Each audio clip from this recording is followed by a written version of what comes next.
I stood in the corner of the grand ballroom at the Ritz-Carlton, wearing a simple black dress that probably cost more than my sister's car, though she'd never know that. My father's 60th birthday celebration was in full swing, and somehow I'd been relegated to helping the wait staff, courtesy of my sister Victoria's brilliant party planning. "Emma, darling," Victoria called out, waving an empty champagne glass. "Be a dear and get refills for the important guests." She emphasized the word important while adjusting her designer dress, a gaudy thing that screamed new money. I took the glass, suppressing a smile as I thought about the notification I'd received earlier from my assistant. The Forbes article was scheduled to go live in exactly 47 minutes. After 8 years of carefully guarded anonymity, my identity as the founder of Phoenix Technologies would finally be revealed. "At least one daughter understands her place," my father, James Anderson, remarked loudly enough for nearby guests to hear. He stood with his country club friends, proudly introducing Victoria as the newly appointed VP at Goldman Sachs, a position that had more to do with our family name than her capabilities. I moved through the crowd with practiced invisibility, the same skill that had allowed me to build a tech empire while my family thought I was still figuring things out.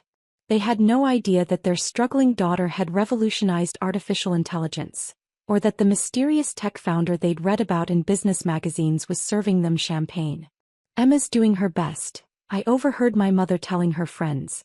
"Not everyone can be as successful as Victoria. At least she's working, even if it's just at that little software company." That little software company was actually my cover. A small tech consultancy I'd started as a front while Phoenix Technologies developed the AI technology that would change everything. Tomorrow, that same technology would be announced as the biggest breakthrough in artificial intelligence history. "Still playing with computers?" My brother-in-law Mark smirked as I passed. He was Victoria's perfect match, a banking executive who measured success by the size of his bonus. "Victoria mentioned you were doing some kind of coding work. Have you considered letting me help you find a real job?" I checked my watch. 30 minutes until the article went live.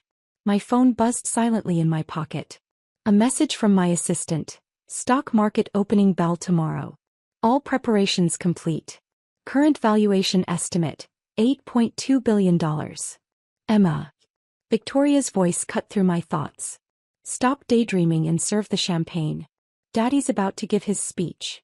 I watched my father take center stage, champagne in hand. "I'm blessed," he began, "to have a daughter who truly understands success." He beamed at Victoria, who carries the Anderson name with pride and accomplishment. My mother dabbed at her eyes with an expensive handkerchief, while Victoria preened under the attention. I counted down the minutes, remembering all the family dinners where they'd questioned my choices, all the times they'd told me to give up my computer hobby and join Victoria in finance. "And of course," my father continued with a slight grimace, "Emma's, well, she's finding her way." Polite laughter rippled through the crowd.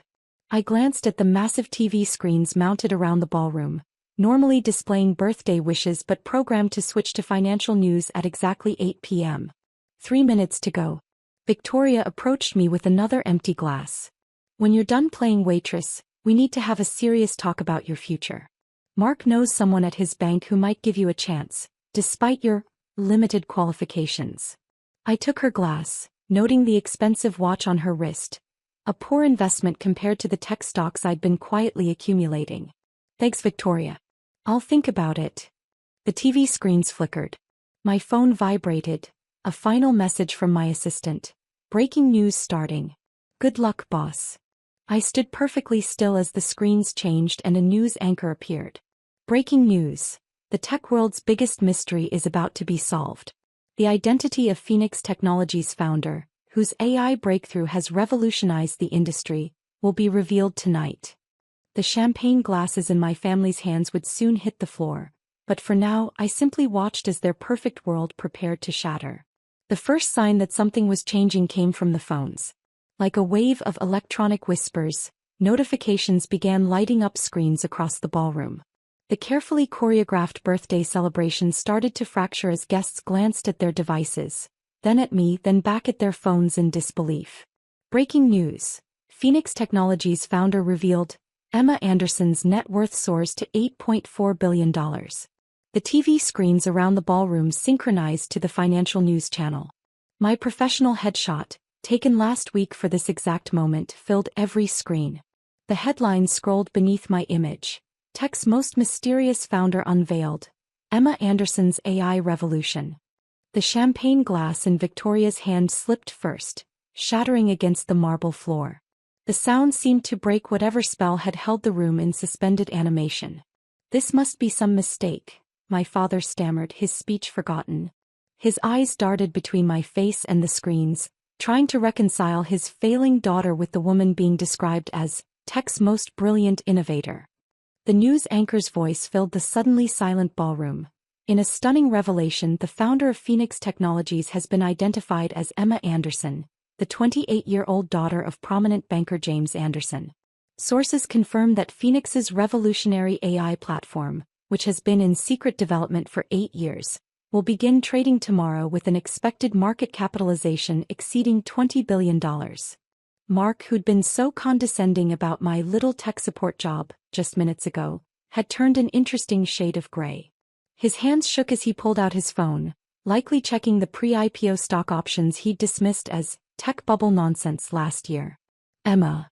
My mother's voice was barely a whisper. "What is this?" Before I could answer, the doors burst open. Sarah, my assistant, strode in with our executive team. She timed their entrance perfectly, just as the news was breaking that Phoenix Technologies had secured contracts with every major tech company in Silicon Valley. "Ms. Anderson," Sarah said, loud enough for everyone to hear, "the board members are waiting for your call, and the NYC wants to confirm you'll be ringing the opening bell tomorrow morning." Victoria, who had finally found her voice, stepped forward. "This isn't possible. Emma's been working at some small software company. She's been serving drinks all evening."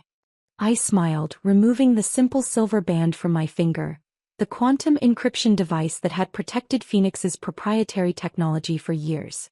"Actually, Victoria, I own that small software company.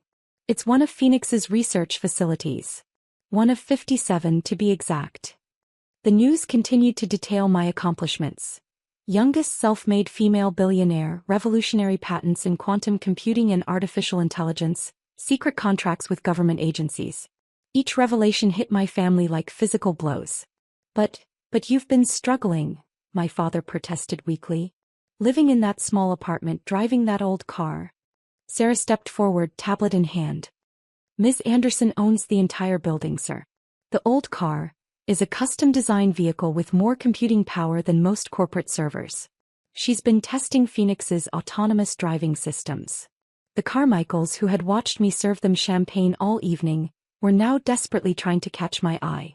They weren't alone. Half the room seemed to be suddenly remembering every dismissive comment they'd made over the years. "The market analysts are predicting the stock could double within hours of trading," the news anchor continued. "Phoenix Technologies' AI platform is being hailed as the most significant technological advancement since the Internet." My father sank into his chair, his birthday speech cards scattered on the floor. Victoria stood frozen, her perfect party imploding around her. Mark was frantically typing on his phone, probably trying to figure out how he'd missed investing in Phoenix when he'd had the chance. "Ladies and gentlemen," Sarah announced, "Ms. Anderson needs to take this call from the Prime Minister of Japan. If you'll excuse us." As I turned to leave, I caught a glimpse of the seating chart Victoria had so carefully arranged, the one that hadn't even included my name.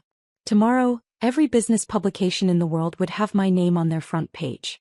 "Emma, wait," Victoria called out, her voice carrying a note of desperation I'd never heard before. "We should talk about this, as a family." I paused at the door, thinking about all the family discussions I'd been excluded from over the years. The investment opportunities offered to Victoria but not to me. The family dinners where my computer hobby had been a source of mockery. "I'm sorry, Victoria," I replied, letting just a hint of satisfaction color my voice, "but I have a board meeting to attend. Perhaps we can discuss this after tomorrow's bell-ringing ceremony? I believe it's being broadcast live. You can watch it from here." The clicking of my Louboutin heels echoed through the stunned silence as I walked out, leaving behind the remnants of their shattered assumptions. Outside, my helicopter was already waiting on the roof, ready to take me to the series of interviews and meetings that would fill the next 24 hours. Sarah fell into step beside me. Your father's stocks just lost 30% of their value, she murmured. Investors are pulling out of his firm to try to get in on Phoenix's IPO. I nodded, remembering his words from 8 years ago. Real wealth comes from banking, Emma. Tech companies are for dreamers.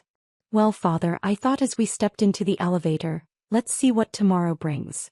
The morning sun streaked across Manhattan's skyline as my helicopter descended toward the New York Stock Exchange.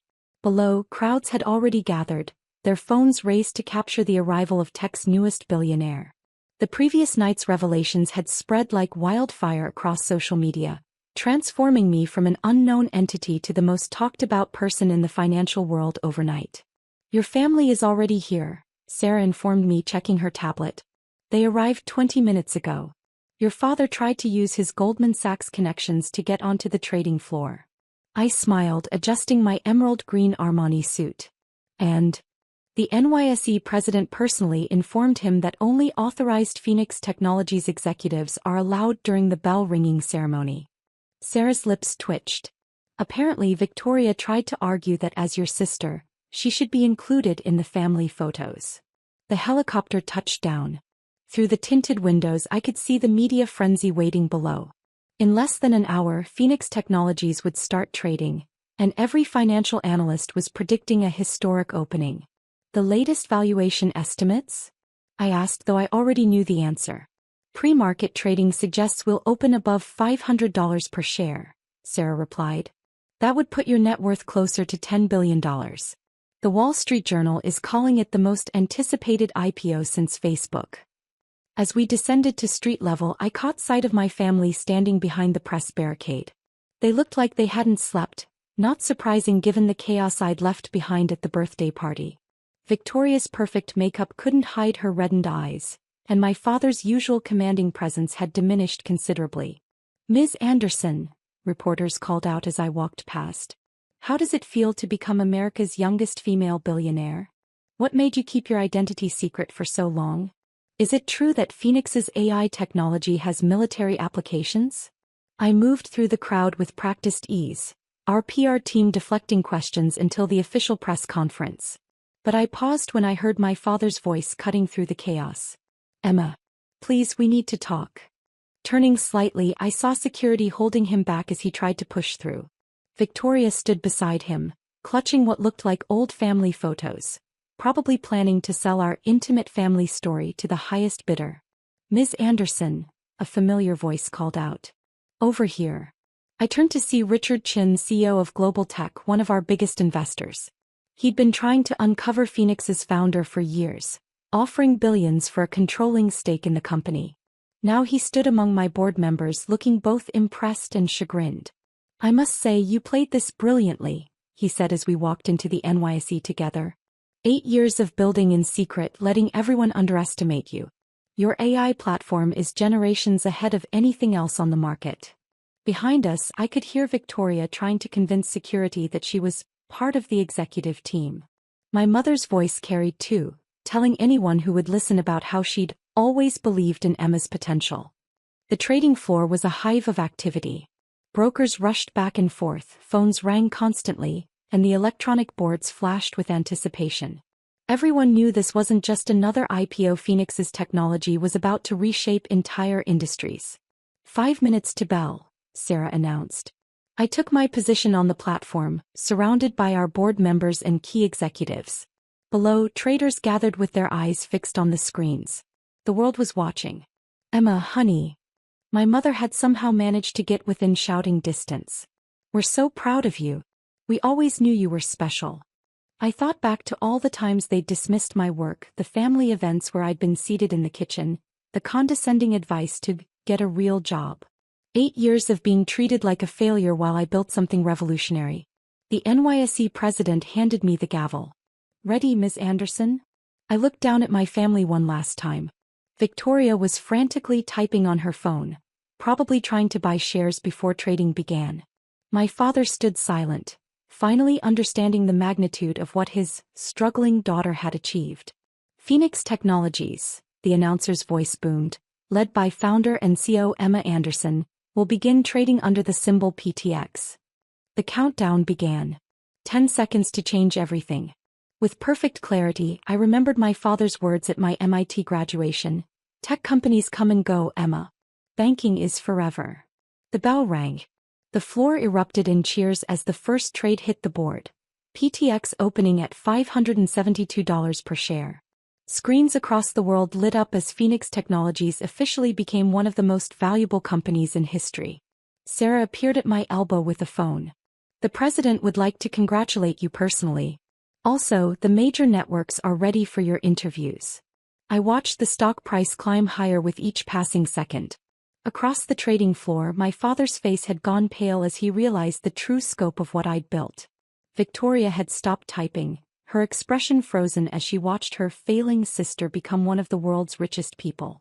Ms. Anderson, Richard Chin said, extending his hand. Welcome to the big leagues. Though I suspect you've been here all along, haven't you? I shook his hand, thinking about the long path that had led to this moment. The lonely nights coding, the secret meetings, the years of careful planning. The constant underestimation that had become my greatest advantage. Sarah, I said, turning away from my family's stunned faces, let's begin the press conference. It's time to show the world what Phoenix can really do. As I walked toward the media room, I heard Victoria's voice one last time. Emma, please. We're family. Family. I smiled, remembering the seating chart from last night's party. Sometimes, success is the best revenge, especially when served with a side of champagne.